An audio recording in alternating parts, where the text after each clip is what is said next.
Hello दोस्तों, welcome to my YouTube channel aim on target. तो आज हम लोग पढ़ने वाले हैं क्लास 8 का चैप्टर नंबर 1 जो साइंस सब्जेक्ट का है। ये हिंदी और इंग्लिश दोनों मीडियम वाले लड़कों के लिए होगा। अगर आप इस चैनल पर नए हैं तो चैनल को सब्सक्राइब कर लीजिए और बेल आइकन को जरूर दबाइएगा ताकि जैसे ही नया वीडियो अपलोड हो आपको नोटिफिकेशन जल्द से जल्द मिल सके। ठीक है, अब आते हैं, अब हम लोग अपने पढ़ाई को स्टार्ट करते हैं।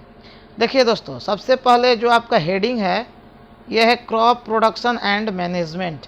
इसका मतलब ये हुआ, क्रॉप का मतलब होता है फसल, प्रोडक्शन का मतलब है उत्पादन और मैनेजमेंट का मतलब होता है उसको कहाँ हम रखते हैं या उसे किस विधि के द्वारा संरक्षित करते हैं। ठीक है, देखिए Paheli and Bujho went to their uncle house during the summer vacation. Paheli है और एक बुझो है, वो समर सीजन में अपने मामा के घर गए हुए हैं, अंकल के घर। This uncle is a farmer and one day he saw some tools like खुरपी, सिकल्स, सुहाल, प्लग मतलब कुल्हाड़ी जैसा होता है, etc इन द फील्ड। ये लोग जब गए अपने अंकल के गांव पे तो इन्होंने देखा कि कुछ ऐसे चीज़ रखे हुए हैं जो खेती में इस्तेमाल होते हैं। ठीक है, अब उनमें से कोई, अब जो लड़के गांव से होंगे उन्हें खुरपी, कुदाल या हल जोतने वाला जो होता है वो सब देखे होंगे। आगे बढ़ते हैं। We have learn that all living organism required food. मतलब प्रत्येक जीवित जीव में, या वो मनुष्य हो या जीव हो या जंतु हो, उसे भोजन की आवश्यकता होती है। Plant can make their food themself. मतलब जो पौधे हैं वो अपना भोजन स्वयं बना लेते हैं। Can you recall how green plant synthesis their own food. क्या आपने कभी सोचा कि जो ग्रीन प्लांट है, जो हरे पौधे हैं, वो अपना भोजन कैसे बनाते होंगे। तो मैंने क्लास 6 और क्लास 7 में ये सब ऑलरेडी बताया हुआ है। यहाँ पे भी मैं थोड़ा सा डिस्कस कर दे रहा हूँ कि एक प्रोसेस होता है, यहाँ पे मैं लिख देता हूँ फोटोसिंथेसिस। फोटोसिंथेसिस का मतलब होता है हिंदी में प्रकाश संश्लेषण। ठीक है, पौधे इसी प्रक्रिया के द्वारा अपना जो भोजन है वो बनाते हैं सूर्य की रोशनी की सहायता लेकर, जिसमें प्रमुख गैस कार्बन डाइऑक्साइड और ऑक्सीजन होता है। ठीक है, हिंदी में इसे प्रकाश संश्लेषण कहते हैं। ठीक है, नीचे बढ़ते हैं। We already know that energy from the food is utilised by the organism for carrying out their various body function such as digestion, respiration and excretion. मतलब जो हमें एनर्जी जो फूड के माध्यम से, भोजन के माध्यम से हमें प्राप्त होता है वो हमारे वेरियस बॉडी फंक्शन के लिए उपयोगी होता है। जैसे खाना पचाना है, ठीक है, रिस्पिरेशन मतलब श्वसन तंत्र के लिए जरूरी है, एक्सक्रीशन मतलब उत्सर्जन तंत्र के लिए जरूरी है। We get our food from plant और एनिमल और बोथ। जो हम भोजन करते हैं वो प्लांट और एनिमल मतलब पौधे और जीव दोनों से प्राप्त होते हैं। ठीक है, नेक्स्ट स्लाइड पे हम चलते हैं। आपको दिख रहा होगा, देखिए यहाँ पे एक लड़की है जिसका नाम है पहेली। ये बहुत परेशान करती है। Food has to be produce on a large scale. जो भोजन है हमारे इंडिया में ये बहुत व्यापक पैमाने पर उगाया जाता है। In order to provide food और a large population, regular production, proper management and distribution is necessary. इतना उत्पादन करने के बाद सरकार या हमारी भी जिम्मेवारी होती है कि इसका देखभाल, प्रॉपर मैनेजमेंट हो, इसे कहाँ रखना है, कितने समय अंतराल पे काटना है। ये नहीं कि खेत में हम फसल को बो दिए और 2 साल तक सो गए घर पे तो फसल खराब हो जाता है। And distribution is necessary. समय पे इसे काट कर और निर्धारित समय पर ही इसे मार्केट में बेचना भी जरूरी होता है। नेक्स्ट आपका जो टॉपिक है एनसीईआरटी का वो है एग्रीकल्चरल प्रैक्टिसेस। मतलब कृषि के में जो विधियाँ इस्तेमाल होती हैं उन्हें बताना है। एक बॉक्स में आपका लिखा हुआ है, मैं पढ़ देता हूँ। टिल्स 10,000 BC। BCE का मतलब बिफोर क्राइस्ट, मतलब ईसा मसीह के जन्म से पूर्व। People were nomadic, they were wandering in group from one place to another in search of food and shelter. मतलब जो लोग हैं वो इतने जागरूक नहीं थे कि वो फसल को उगा पाएँ। They ate raw fruit and vegetables and started hunting animal for food। मतलब वो कच्चे फल, फूल और मांस खाते थे। They could cultivated land and produce rice, weeds and other crops. कहने का मतलब है कुछ समय बीता तो जब आग का खोज हो गया था, इसमें लिखा नहीं है, मैं अपने से बता रहा हूँ। तो आग के खोज हो जाने के बाद जो जानवर थे आदि मानव के रूप में, आदि मानव जो थे वो जानवर के मांस को पका के खाना शुरू किए। उसके बाद कुछ जानवरों को उन्होंने पालतू बनाया, पालतू बनाने के बाद खेती प्रारंभ की। दस वाज बोर्न एग्रीकल्चर, और इसी प्रक्रिया के विकास के माध्यम से हमारे खेती का विकास हुआ। When plant of the same kind are cultivated from one place to another on a large scale, it is called a crop. कहीं पर जब पौधे का एक व्यापक रूप उगाया जाता है, ठीक है ना, फील्ड में जैसे खेत में, तो उसे क्रॉप बोलते हैं। क्रॉप मतलब फसल होता है, और फसल तो आप अपने छत पर उगा नहीं सकते हैं, इसके लिए एक खाली जगह चाहिए, मैदानी इलाका टाइप का। और फसल में आप मुख्यतः गेहूँ, चावल, गन्ना, दाल, ऐसे चीज़ें आप ले सकते हैं। देखिए आगे लिखा है, for example crop of wheat means that all the plant grow in the field are that of a wheat. मतलब वीट मतलब होता है गेहूँ। गेहूँ का जो खेत होता है उसमें आप गेहूँ को ही केवल उगाते हैं एक बार में, फिर उसको जब आप कटाई कर लेते हैं तो उसके बाद आप दूसरा फसल उगा सकते हैं। We all already know that crops are the different kind like cereals, vegetables and fruits. They can be classified on the basis of the season in which they grow. देखिए कहने का मतलब है कि जो हमारे भारत में कृषि होता है वो जरूरी नहीं है कि एक शुरू में ही सब हो जाए। कुछ ऐसे फसल हैं जो केवल एक विशेष मौसम में ही उगाए जाते हैं। India is a vast country. The climatic condition like temperature, humidity and rainfall vary from one region to another. मतलब आप देखेंगे कि हमारे जो जैसे सिक्किम का इलाका आप ले लीजिए, वहाँ हरदम ठंडा रहता है, लेकिन हमारे बिहार और यूपी में आप आ जाइए तो ठंडा के दिन में जनवरी महीने में ठंडा पड़ेगा, फिर मार्च, जून, जुलाई में गर्मी पड़ने लगेगा, फिर बरसात आएगा और फिर ठंडा आएगा। इस तरह जो मौसम है वो बदलते रहता है, ठीक ना। लेकिन कुछ ऐसे विशेष इलाके हैं हमारे भारत में, राज्य है जहाँ केवल ठंडा पड़ेगा। आप मुंबई चले जाइए, केवल वहाँ पे गर्मी पड़ता है, ठीक ऐसे ही है। तो नेक्स्ट पेज में हम देखेंगे कि वह कौन सा क्रॉप है, फसल है जो मौसम के अनुरूप अपना उगता है, मतलब ग्रो करता है। देखिए पहला जो फसल है आपका खरीफ क्रॉप, इसको हिंदी में भी खरीफ बोलते हैं, इंग्लिश में भी खरीफ बोलते हैं। मैं हिंदी और इंग्लिश को एक साथ लेकर चलूंगा। The crop which are sown in rainy season are called kharif crop. वह फसल जो वर्षा ऋतु में उगाए जाते हैं उसे खरीफ क्रॉप कहते हैं। The rainy season in India is generally from June to September. जो बरसात का मौसम होता है हमारे इंडिया में मुख्यतः जून से लेकर सितंबर तक होता है, जिसे सावन भी बोलते हैं हमारे बिहार और यूपी में। इसी में लोग बाबा धाम जाते हैं शंकर जी की पूजा करने। एग्जाम्पल में पैडी मतलब धान, मेज मतलब मक्का, सोयाबीन को सोयाबीन ही बोलते हैं। Groundnut and cottons are kharif crop. आपको 2 या 3 एग्जाम्पल याद कर लेने हैं ताकि एग्जाम में आए तो आप उसे लिख सके। आएगा क्वेश्चन एग्जाम में कि व्हाट आर खरीफ क्रॉप, तो आपको लिखना है the crop which are sown in rainy season are called kharif crop. Example में लिखकर इस तरफ EX करके आपको 2-3 नाम दे देने हैं, सबका नाम नहीं देना है, 2 से 3 नाम आप दे देंगे हो जाएगा। Next rabi crop, the crop grown in the winter season.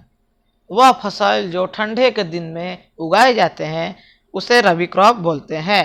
Example में रबी क्रॉप्स आर वीट गेहूँ, ग्राम, ग्राम मतलब चना, पी मतलब मटर, मस्टर्ड मतलब दाल, ये रबी क्रॉप है। अब देखिए लड़के ज़्यादातर करते क्या है, रबी को खरीफ में लिख देते हैं और खरीफ को रबी में लिख देते हैं। तो आप इसको ऐसे याद कर लीजिएगा कि आपका एक दोस्त है रवि, जो ठंडे के दिन में, विंटर में ज़्यादा एक्टिव हो जाता है। मतलब ठंडे में वो बहुत ज़्यादा नाटक करता है, ड्रामा करता है कि स्कूल नहीं जाएंगे, ये नहीं करेंगे, वो नहीं करेंगे, ठीक है, ऐसे आप याद कर सकते हैं। और वह फसल जिसका नाम रबी है वो कब उगाया जाता है, तो विंटर सीजन में, ठीक है, कब उगाया जाता है तो विंटर सीजन में। आ गया बात समझ में। मैंने ट्रिक भी बताया, मैं बीच बीच में आपको ट्रिक भी बताते चलूँगा कि चीज़ों को याद कैसे रखना है, क्योंकि मैं भी सीबीएसई का स्टूडेंट हूँ।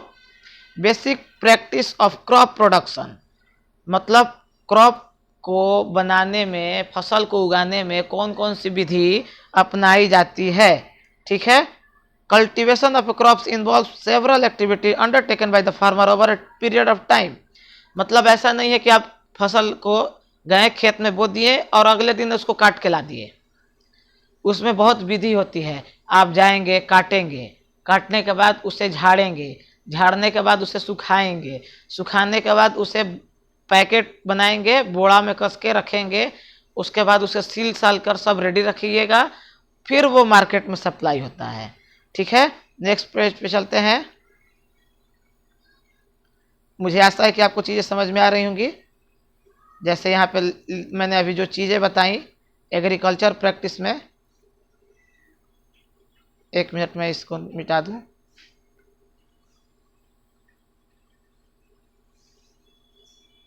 चलिए देखिए, एग्रीकल्चर प्रैक्टिस में वह विधि जो एक फसल के बोने से लेकर कटने का नहीं, आप सीधे डायरेक्ट बोल सकते हैं, जब तक वो मार्केट में चला नहीं जाता है तब तक कौन कौन सी विधि अपनाते हैं। देखिए, प्रिपरेशन ऑफ सॉइल, मतलब सॉइल में ऐसा नहीं है कि आप जाके डायरेक्ट बीज को डाल देंगे, उसे कुदाल से उसे ढीला करते हैं, कोड़ते हैं, कोड़ने के बाद जब वो ढीला हो जाता है तब उसमें सोइंग, सोइंग मतलब बीज को बोना, जिसे हिंदी में बुआई बोलते हैं।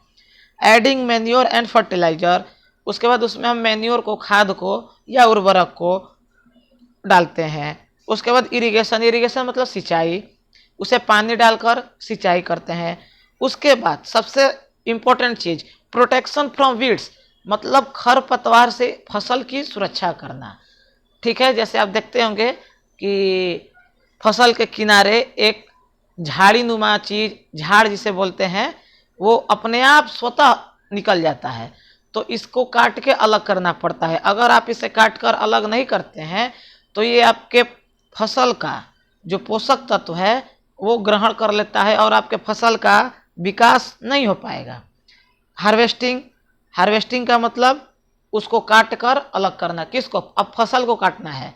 स्टोरेज, स्टोरेज का मतलब उसे काट कर आप कहाँ इकट्ठा करते हैं। अब आइए दोस्तों, जो आपका एनसीईआरटी का टॉपिक है पहला, इसे मैं मिटा दूं। मुझे आशा है चीज़ें समझ में आ रही होंगी। सॉरी एक मिनट,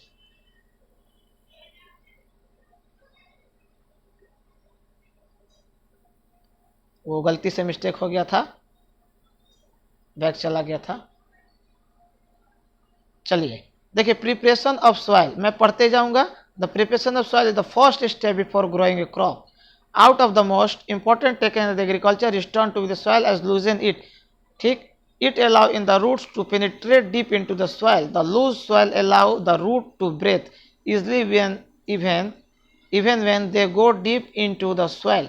देखिए, कुल मिलाकर इसका कहने का मतलब है कि जब हम मिट्टी को लूज करते हैं तब उसके जो उसका है वो मिट्टी ढीला होता है।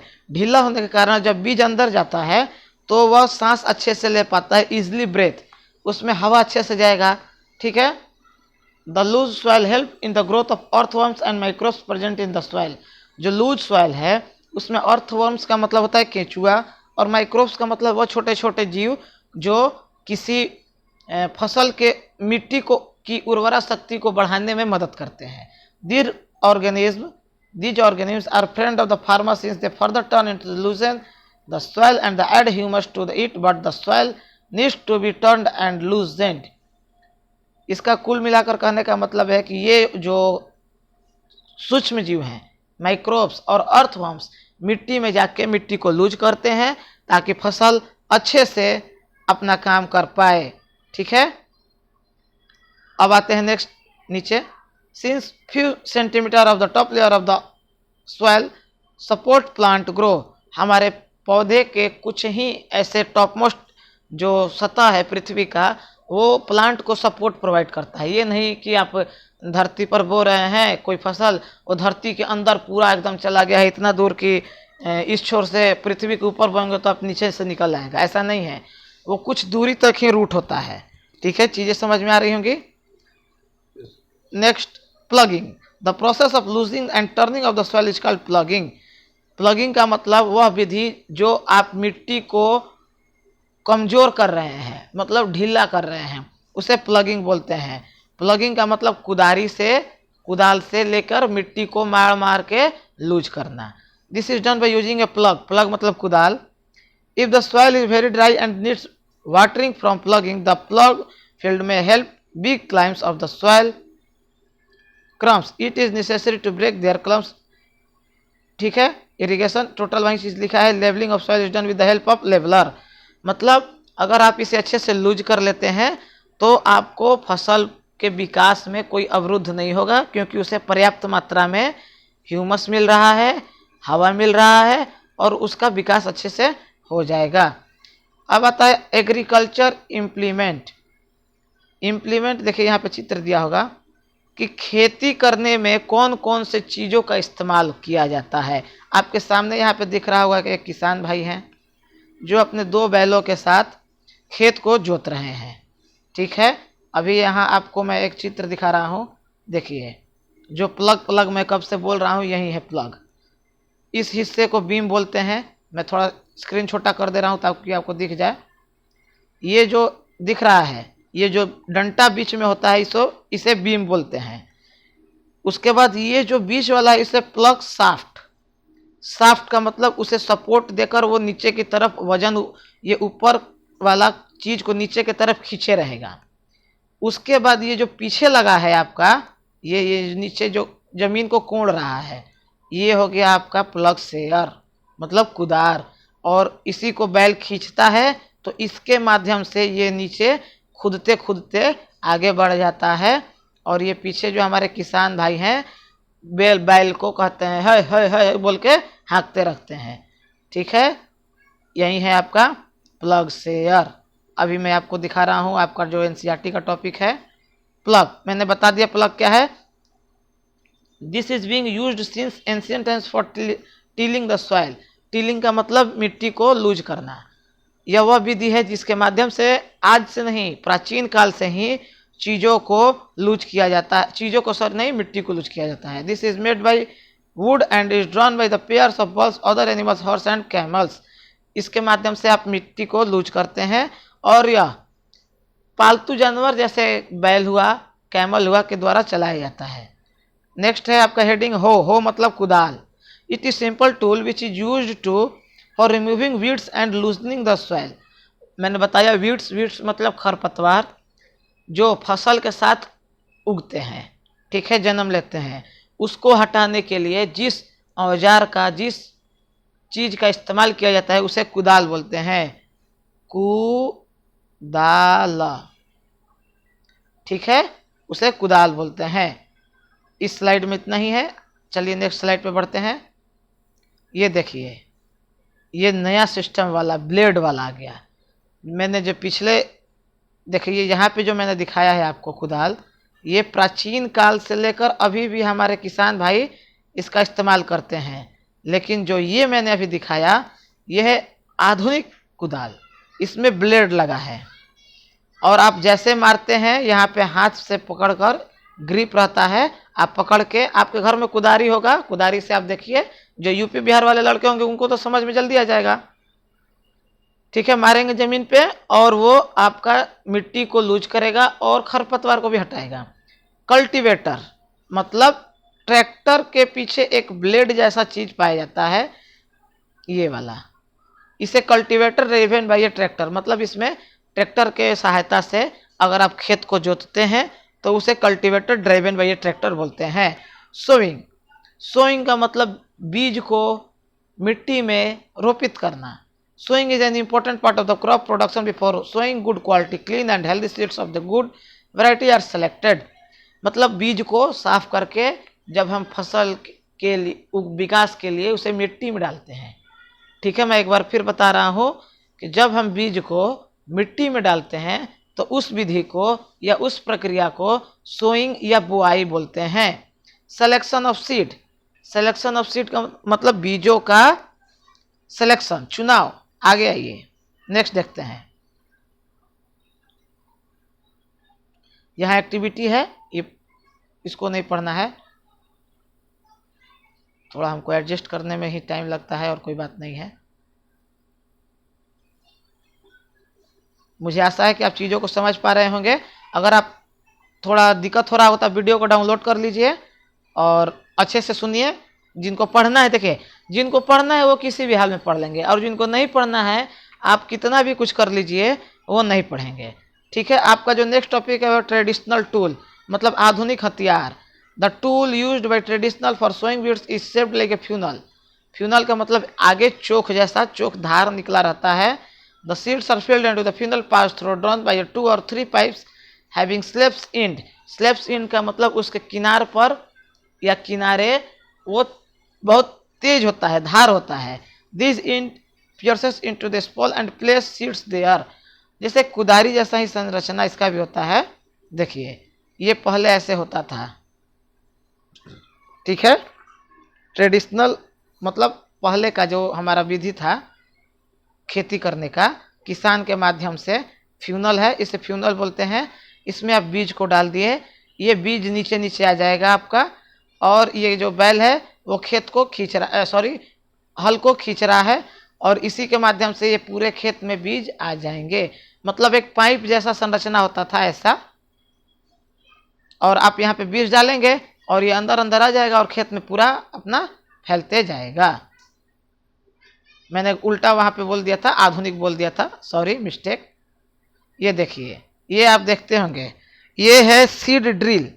ये भी वैसे ही है लेकिन ये आधुनिक है। यहाँ जो पाइप दिख रहा है इसमें आप बीज को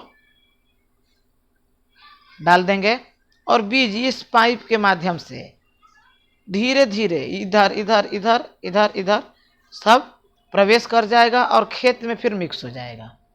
ठीक है, ड्रिल मशीन आप देखते होंगे कैसा होता है।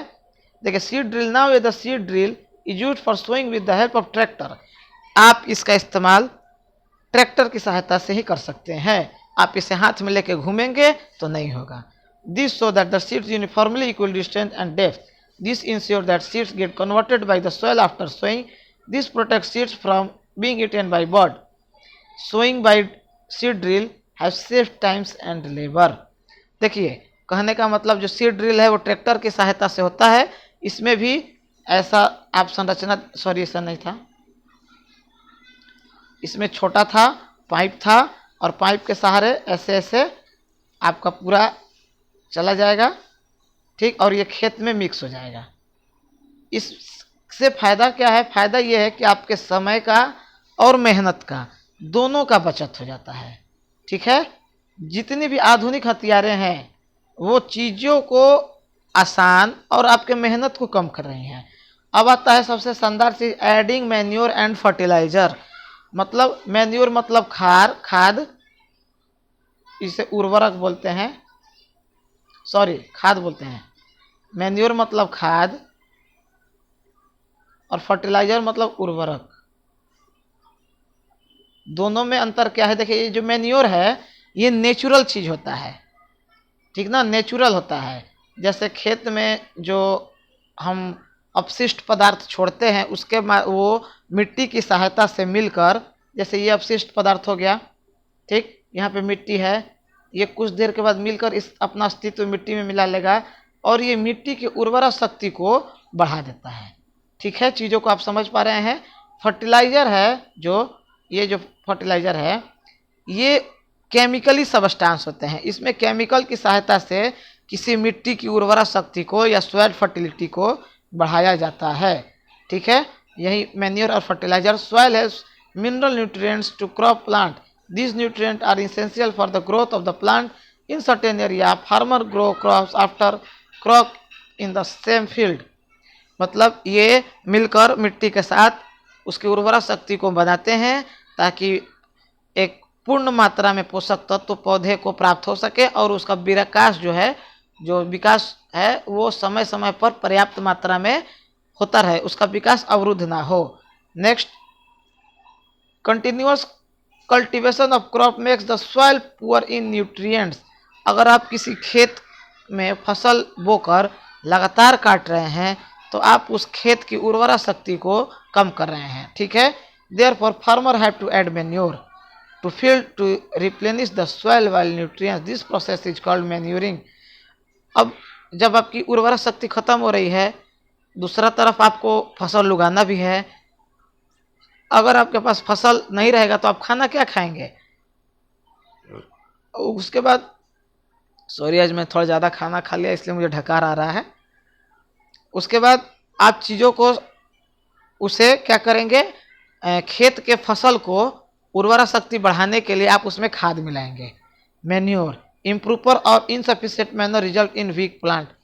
एक बात यहाँ पे ध्यान देना है, जो भी लड़के सुन रहे हैं जिनका खेत है वो अपने पापा से बोल देंगे कि पापा जी, या जो भी खेत में काम करने वाले लोग हैं, कि एक सीमित मात्रा में ही आप खाद का उपयोग कीजिएगा, नहीं तो इससे फसल पे भी प्रभाव पड़ता है और जो आपका खेत है उसकी मिट्टी पर भी बुरा प्रभाव पड़ता है।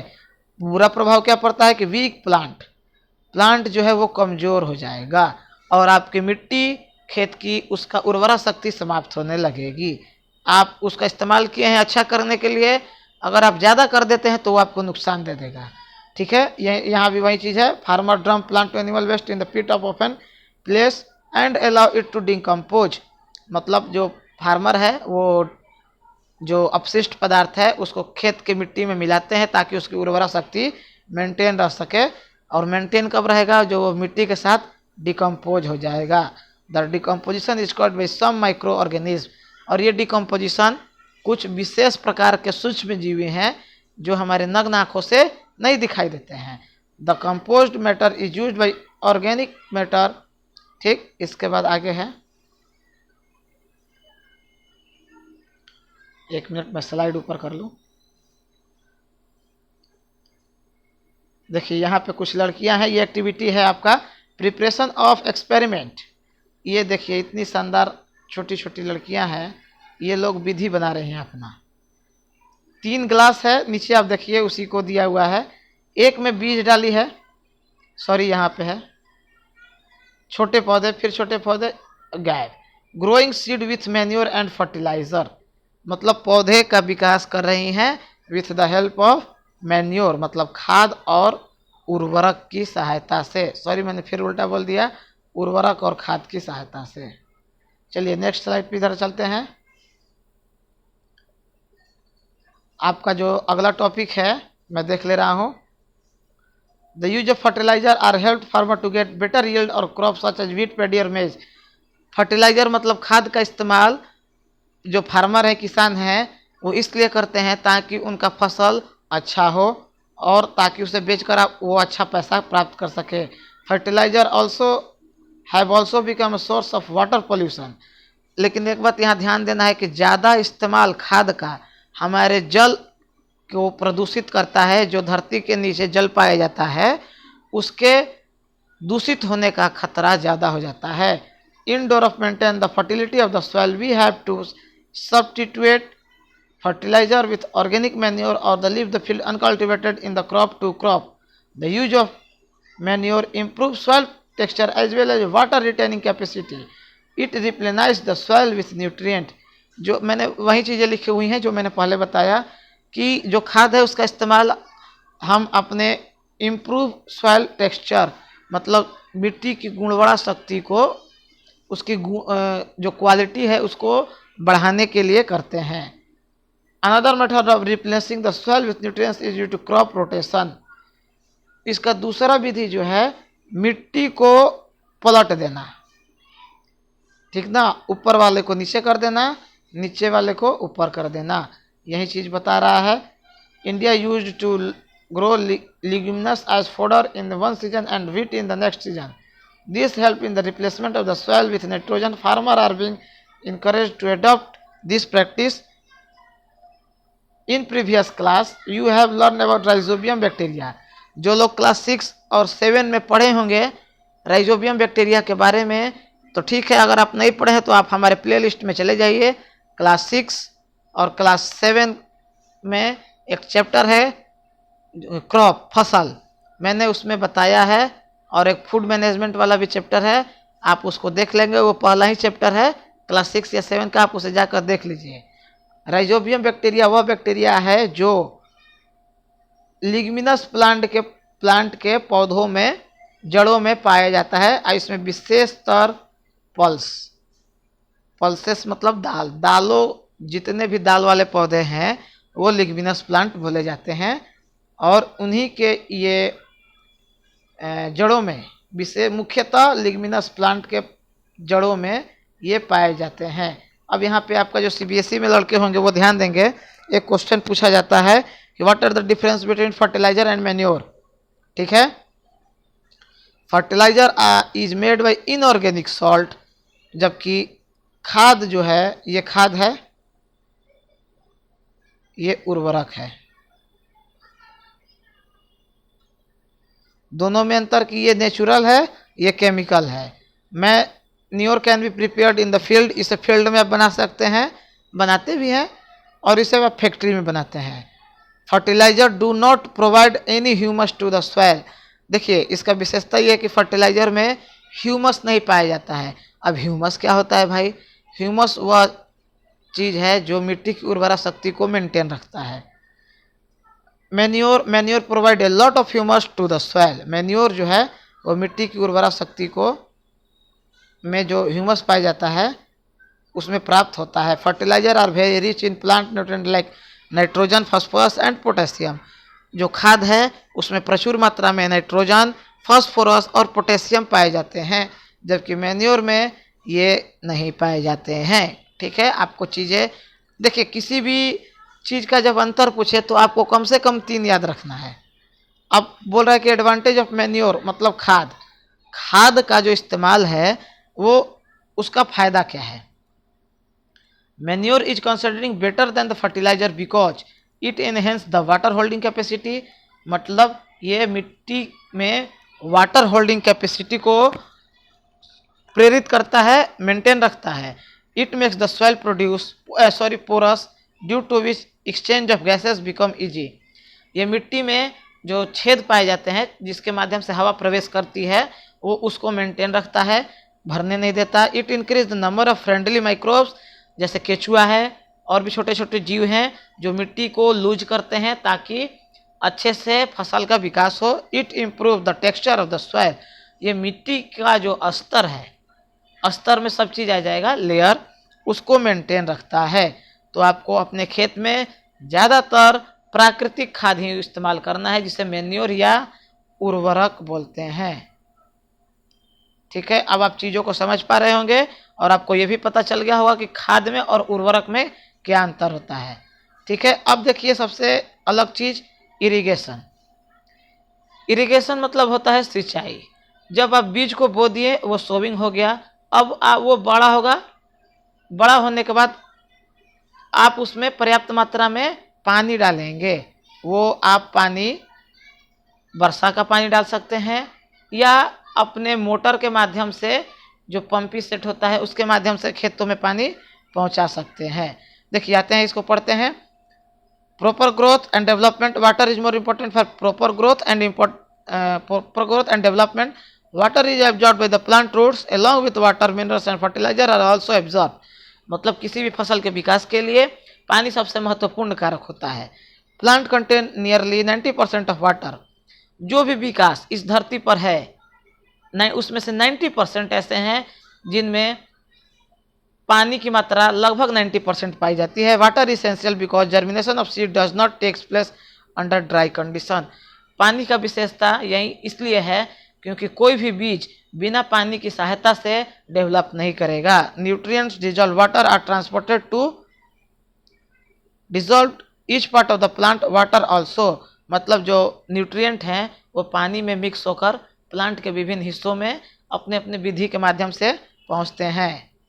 ठीक है, आते हैं नेक्स्ट साइड पे। जो देखिए इरिगेशन व्हाट इज इरिगेशन आएगा, सीबीएसई बोर्ड वाले ध्यान देना। देखिए the supply of water to the crop at regular interval of time is called irrigation. मतलब खेतों में नियमित समय अंतराल पर पानी उपलब्ध कराना, यह विधि इरिगेशन। और हिंदी मीडियम वाले सिंचाई लिखेंगे। ठीक है, समझ में आया चीज़ों को कैसे एक्सप्लेन हो रहा है, आप समझ पा रहे होंगे। नेक्स्ट नीचे चलते हैं। Irrigation, the time and frequency of the irrigation varies from crop to crop, मतलब अलग अलग पौधे में अलग अलग पानी की मात्रा दी जाती है। जैसे कुछ ऐसे फसल हैं जो बहुत कम पानी में ही डेवलप हो जाते हैं, लेकिन कुछ ऐसे फसल हैं जिन्हें पर्याप्त मात्रा चाहिए पानी की विकास करने के लिए, जैसे चावल का, ठीक है, वो उसमें पानी आपको अधिक चाहिए। गेहूं है, ये थोड़ा कम भी पानी हो तो मैनेज हो जाता है।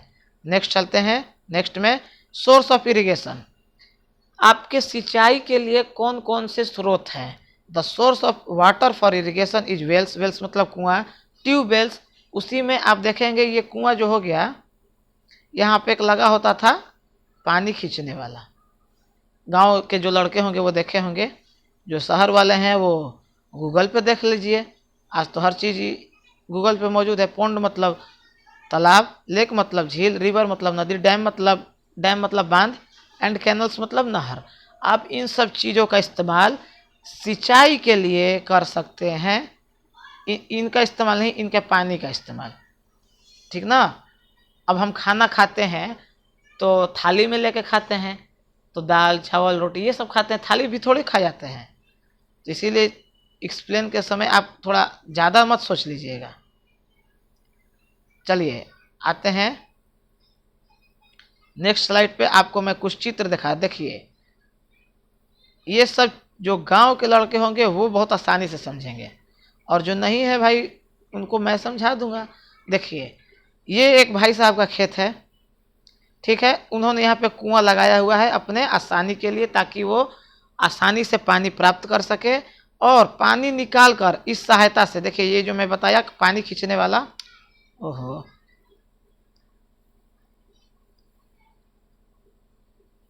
एक मिनट, थोड़ा सा मिस्टेक हो गया हमसे। पानी खींच रहे हैं और एक सुराही जैसा रखे हैं, और उस सुराही को पानी भर के उसमें और खेत में डाल रहे हैं, ठीक है। आइए इसके बारे में पढ़ते हैं। ट्रेडिशनल मेथड ऑफ इरिगेशन मतलब जो पहले होता था, the water available in the well, lakes and canal is lifted up the by method, different region for taking its field, ठीक है, मतलब विभिन्न विभिन्न फसलों के लिए जो पानी का तरीका है अलग अलग जगहों पे अलग अलग है। कहीं कुएं से होता है, कहीं झील से होता है, कहीं तालाब से होता है, कहीं नदी से होता है, ठीक है। मोट पुली सिस्टम, वही पुली सिस्टम जो मैंने बताया कि कुएं से आप किसी माध्यम से पानी खींच रहे हैं तो ये पुली सिस्टम इसे बोलते हैं, ठीक है। चेन पंप मतलब चेन के हिसाब से जो रस्सी में एक चेन लगा होता है, उसी चेन को जैसे यहाँ पे आप देख रहे हैं, ये तो दूसरा है, आगे आएगा तो मैं दिखा दूंगा आपको। Pumps are commonly used for lifting water, जो पंप है, पंप मतलब पंप ही होता है, इसका हिंदी में आपको नहीं बता पाऊंगा, ठीक है। वो यूज होता है किस चीज़ के लिए, वाटर को लिफ्ट करने के लिए, ऊपर मतलब पानी को ऊपर खींचने के लिए। Solar energy use to run this pumps. Next आते हैं, नेक्स्ट पे मॉडर्न मेथड ऑफ इरिगेशन मतलब आधुनिक समय में जो सिंचाई की व्यवस्था है जिसके माध्यम से किसान सिंचाई करते हैं उसके बारे में अब आपको पढ़ना है। देखिए मैं थोड़ा स्क्रीन को छोटा इसलिए किया कि मैं इसको टोटल समझा सकूं। देखिए मैं कलर चेंज कर ले रहा हूं थोड़ा। स्प्रिंकल सिस्टम, ये कुछ ज़्यादा ही बड़ा हो गया। स्प्रिंकल मतलब होता है छिड़काव विधि, छिड़काव विधि। इसका कहने का मतलब देखिए, this system is more useful for the uneven land, मतलब इस विधि का इस्तेमाल ज़्यादातर उबड़ खाबड़ वाले इलाकों में जैसे पहाड़ी इलाकों में होता है। Where there water is not available, मतलब वहाँ जहाँ पानी पर्याप्त मात्रा में उपलब्ध नहीं है। This perpendicular pipes having rotating nozzle on the top of the joint and the main pipeline is regular and, देखिए कुल मिलाकर मैं इसको समझा रहा हूँ। यहाँ पे एक कुआं है, कुएं में एक नोजल लगा है, नोजल मतलब जिसके माध्यम से पानी नीचे से ऊपर आएगा। अब इस नोजल के यहाँ पे स्टोर हो गया, अब यहाँ एक पाइप लगा है, अभी पाइप खेत के हर हिस्से में पहुंचा है, देख रहे हैं, और फसल के ऊपर ये छिड़काव कर रहा है, ऐसे ऐसे देख रहे हैं। यही है छिड़काव विधि। चीज़ें समझ में आई? छिड़काव जैसे सबसे इसका बेस्ट यहाँ पर समझिए, जब आप सैलून में जाते हैं तो जो नाई है काटने वाला, वो स्प्रे करता है हमारे बालों पे, ठीक उसी प्रकार कुएं से पानी निकालकर जब हम फसलों पर छिड़काव करते हैं एक पाइप के माध्यम से, जिसके आगे नोजल लगा होता है, वो इस विधि को छिड़काव विधि कहा जाता है। आगे ड्रिप सिस्टम। ड्रिप सिस्टम क्या है भाई? In this system the water falls drop by drop directly near to the roots. इस विधि में पानी बूंद बाई बूंद, मतलब एक एक बूंद कर कर जो रूट्स हैं, फसल के रूट्स, मतलब जो फसल है आपके उसके जड़ में ये डायरेक्ट जाता है। So it is called drip system. Drip का मतलब होता है एकदम अंततः, ठीक। It is the best technique of watering fruit plant, gardens and tree. जो फल वाले पौधे होते हैं उनके विकास के लिए या उनके सिंचाई के लिए यह सबसे अच्छा विधि माना जाता है। देखिए इसका चित्र नीचे दिया है, इसमें भी नजल्स लगा है, पाइप के माध्यम से ये गया, ठीक है। अब ये बूंद बाई बूंद, बूंद बाई बूंद इधर बढ़ेगा, इधर बढ़ेगा, इधर बढ़ेगा, फिर इधर बढ़ेगा, इधर बढ़ेगा, इधर बढ़ेगा, फिर इस कतार में आएगा, फिर इस कतार में आएगा। जैसे अभी आप वर्तमान समय में अपने खेतों में देखते होंगे कि एक क्यारी टाइप का ऐसा ऐसा रो बनाया होगा, और उसके माध्यम से जो पाइप जो पानी है वो प्रवेश करता है फसल के विभिन्न हिस्सों तक, ठीक है। यही था ड्रिप सिस्टम, और यही था आपका ऊपर वाला स्प्रिंकल सिस्टम। नेक्स्ट जो है आपका प्रोटेक्शन फ्रॉम वीड्स। देखिए वीडियो बढ़ा जाए इससे परेशान मत होइएगा, क्योंकि मैं जब कोई भी चैप्टर शुरू करूंगा तो उसका शुरू से अंत तक डिस्कस करूंगा, हर एक टॉपिक। जो पढ़ने वाले होंगे वो जरूर पढ़ेंगे। प्रोटेक्शन फ्रॉम वीड्स मतलब खरपतवार से फसल की सुरक्षा करना। देखिए ये भाई साहब आपको न लिए हैं, ये पीछे स्टेनगंज लिए हैं, स्टेनगंज नहीं है, उसमें केमिकल भरा है जो फसल पर छिड़काव किया जाता है। देखिए वीड्स होते हैं undesirable plants are called weeds, मतलब हमारे पौधे के साथ इनका विकास होता है। The removal of weeds is called weeding, मतलब खरपतवार को हटाना, इस विधि को वीडिंग्स बोलते हैं। Weeding is necessary since weeds compete with the crop plant for water, nutrient, space and light. मैंने पीछे भी बताया कि जो व्यक्ति, जो फार्मर अपने वीड्स को, खरपतवार को नहीं हटाते हैं, उनके विकास, उनके फसल के विकास में ये अवरुद्ध करते हैं, मतलब रोकते हैं, और उनके फसल का अच्छा विकास नहीं हो पाता है, क्योंकि ये उसके पोषक तत्वों को, सनलाइट को, हर चीज़ को शेयर कर लेते हैं, ठीक है। यहीं पे था ये टोटल। और weeds are also controlled by using certain chemical called weedicides. जो चीज़ केमिकली रूप में वीड्स को, खरपतवार को रोकने के लिए इस्तेमाल किया जाता है उसे वीडिसाइड्स बोलते हैं, ठीक है। अब आगे वो ऊपर आते हैं। आपका जो इधर कोई टॉपिक छूट तो नहीं रहा है? देखिए दोस्तों नहीं छूट रहा है। अब यहाँ हम आते हैं हार्वेस्टिंग। अब फसल बड़ा हो गया, अब इसे काटना है। काटने के बाद the cutting of crop after it's mature is called harvesting, मतलब मैच्योर होने के बाद, फसल बड़ा होने के बाद जिस विधि का हम इस्तेमाल करते हैं फसल को काटने के लिए उसे हार्वेस्टिंग बोलते हैं, ठीक है। 4 मंथ्स, ये 3 से 4 महीने में आप इसको काट लेते हैं। काटने के लिए आप विभिन्न तरह की चीज़ों का इस्तेमाल करते हैं, ये उनमें से एक है सिकल। सिकल मतलब हंसिया। Harvesting in our country is either done by manually by sickles और बाई मशीन कॉल्ड हार्वेस्टर। आप हार्वेस्टर भी देखते होंगे अपने गांव में, बहुत विधि है, आपके करने के ऊपर है आप कौन कौन सी चीज़ का इस्तेमाल कर रहे हैं। उसके बाद जब आप इसको काट लिए, थ्रेसिंग। दिस प्रोसेस, थ्रेसिंग का मतलब it is carry out by the help of machine with combine with in tract of harvester with. देखिए कुल मिलाकर यहाँ पे ये थ्रेसिंग हो गया, ठीक है। नेक्स्ट,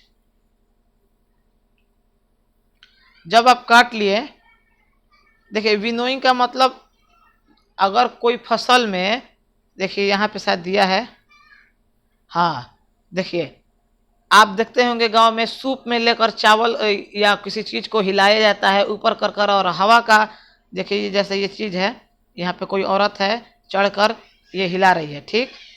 और यहाँ पे क्या होगा कि जो भारी चीज़ होगा वो नीचे की तरफ गिर जाएगा, जो अनाज का होता है, और जो खरपतवार होगा वो हवा के माध्यम से इधर आ जाता है। हार्वेस्टर जैसे काम करता है ठीक वैसे ही।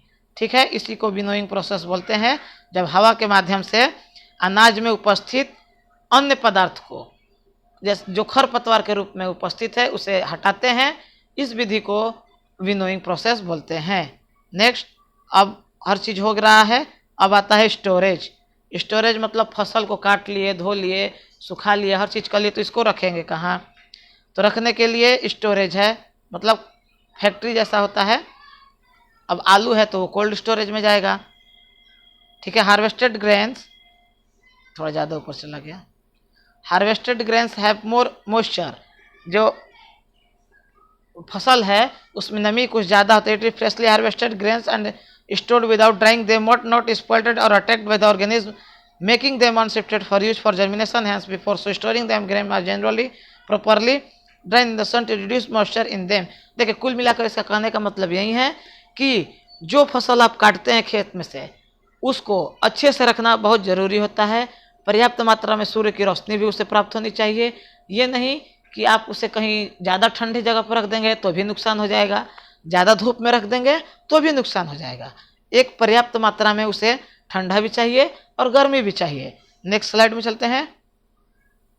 ये आप देखिए, ये फैक्ट्री है जिसमें soils of storage of grains, silos for storage of grains, sorry silos मैंने पढ़ दिया, मतलब ये एक फैक्ट्री है जिसमें अनाजों को सुरक्षित रखा जाता है। फूड्स और एनिमल्स, जैसे इसका कहने का मतलब है ग्रेनरीज मतलब वही होता है गोदाम जहाँ पे फसलों को रखा जाता है, वहीं एक ही चीज़ को दो दो बार दे दिया है। देखिए, जिस प्रकार अनाजों को रखा जाता है सुरक्षित, उसी प्रकार जानवरों को भी रखा जाता है। जैसे मुर्गी को फार्म में रखा जाता है, घोड़े को अस्तबल में रखा जाता है, ठीक है, कुत्ते को केनाल में रखा जाता है।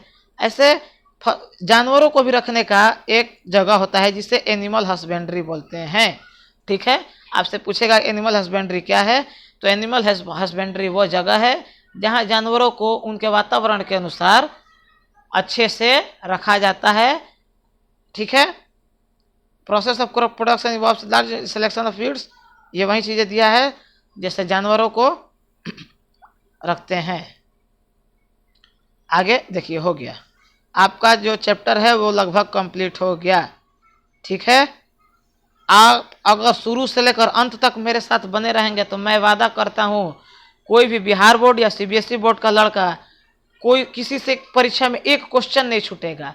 बस मैं जो बता रहा हूँ वो आप अच्छे से सुनिए, नोट्स बनाइए। अगर आपको कोई समस्या हो तो कमेंट बॉक्स में बताइए। देखिए, जो मैंने बताया, animal husbandry, food is also obtained from animal for which animal are reared, मतलब जो भोजन या जो चीज़ हमें जानवर से प्राप्त होता है वो उनके देखभाल के लिए जिस विधि का हम प्रयोग करते हैं उसे एनिमल हस्बेंड्री बोलते हैं। Now we have done our chapters. और दोस्तों, अगर आपको ये वीडियो अच्छा लगा हो तो आप चैनल को लाइक करें और सब्सक्राइब जरूर करके बेल आइकन दबाइएगा, ताकि जैसे ही नया वीडियो आपका चैप्टर 2 अपलोड हो आपको नोटिफिकेशन जल्द से जल्द मिल सके। ठीक है, और मिलते हैं इसे नेक्स्ट वीडियो में चैप्टर 2 के साथ। इसको अधिक से अधिक आप शेयर कीजिए ताकि इस लॉकडाउन में जो क्लास 6 से क्लास 10 तक लड़के हैं वो फ्री एजुकेशन प्राप्त कर सके हमारे इसी यूट्यूब चैनल पर, जिसका नाम है एम ऑन टारगेट। अगर आपको हमारा मेहनत, हमारे पढ़ाने का तरीका, हमारे समझाने का तरीका या जो कुछ भी अच्छा लगा हो, आप चैनल को वीडियो को लाइक ज़रूर कर दीजिएगा अगर अच्छा लगा हो तो। और इस वीडियो से संबंधित अगर आपको कोई भी समस्या हो आप कमेंट बॉक्स में बताइए। और इस चैनल के लिंक को आप अधिक से अधिक शेयर कीजिए अपने रिश्तेदारों में जो क्लास 6 से क्लास 10 के बीच में हैं और वो पढ़ना चाहते हैं। ठीक है दोस्तों, मिलते हैं नेक्स्ट वीडियो में नेक्स्ट चैप्टर के साथ। तब तक के लिए गुड बाय, जय हिंद।